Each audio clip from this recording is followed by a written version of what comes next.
Suốt đây bong bóng nó nè này màu hộp nôm lế cho mua nhom tray kho vừa luôn ấy không bọn lộ đôi chiên nữa xả mới việc mày đã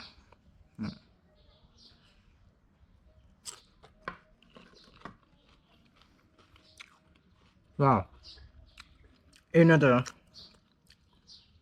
xuôi cái nhọc nhau được nhau nữa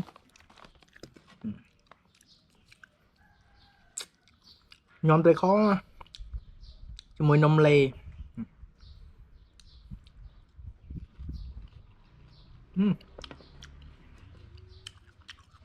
em